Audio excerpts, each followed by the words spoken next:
के छ त कुन गीत गाइदिउँ मोल मोल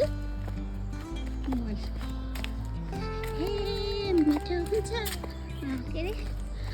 कुरिलोको झोल राम्रो सुहाएको बुढाले बोकेको मोल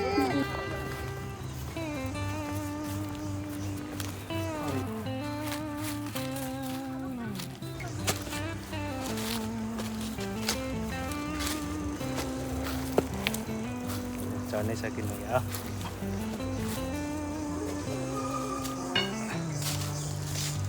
भान्जा मल हाल्ने तयारीमा छन्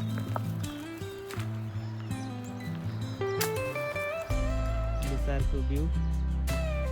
अनि यो गराभरि बेसार लाउने योजना छ है त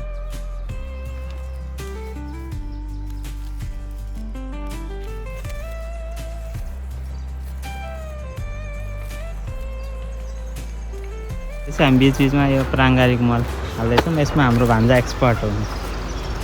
होइन त भान्जा हो तिम्रो स्माइल देखेन कि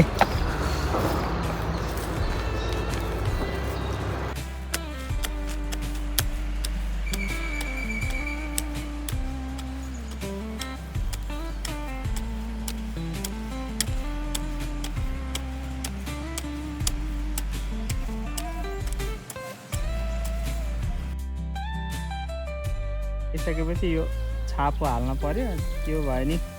मल पनि हुने अनि ओसेप रहिरहने झार पनि फलाउँदैन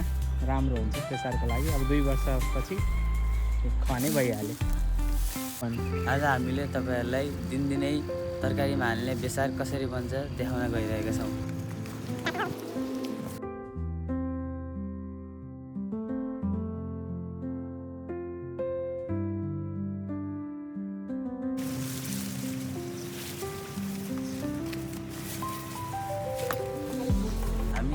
बेसारबारीमा आइसकेका छौँ यहाँ तपाईले जुन बेसार देखिराख्नु भएको छ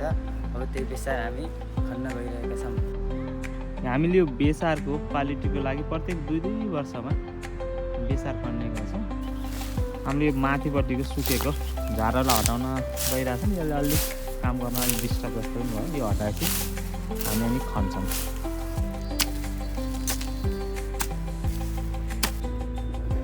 यो अघिल्लो वर्षको कुहिएर यसमा अर्को नयाँ फल्छ र त्यो अझै राम्रो बेसार हुन्छ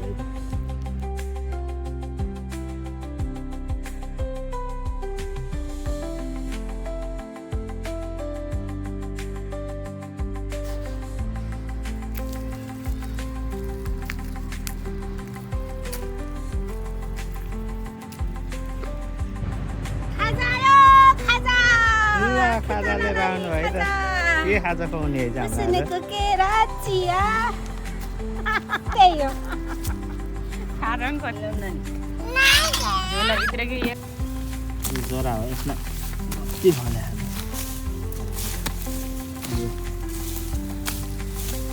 खनिसकेपछि यसको जराहरू काटेर रेडी बनाउनु पर्यो त्यसपछि यो बेसारलाई धुनु पर्यो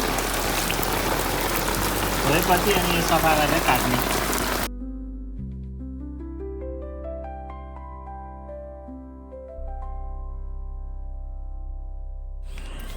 त्यसपछि हामीले यसलाई सुकाइसकेपछि राम्ररी सुक्छ यो बेसार सुकेपछि हामीले यसलाई यसरी कुटेर यसमा भएको अलिअलि बोक्रा भएपछि बल्ल हामीले मिलाउने अनि त्यसपछि हामीले मिलमा गएर पिस्छौँ यो भिडियो मेरो छोरी माधवले खिच्नु भएको छ है त हेलो भन किन कुटेको छोरी हो मिलमा जानु है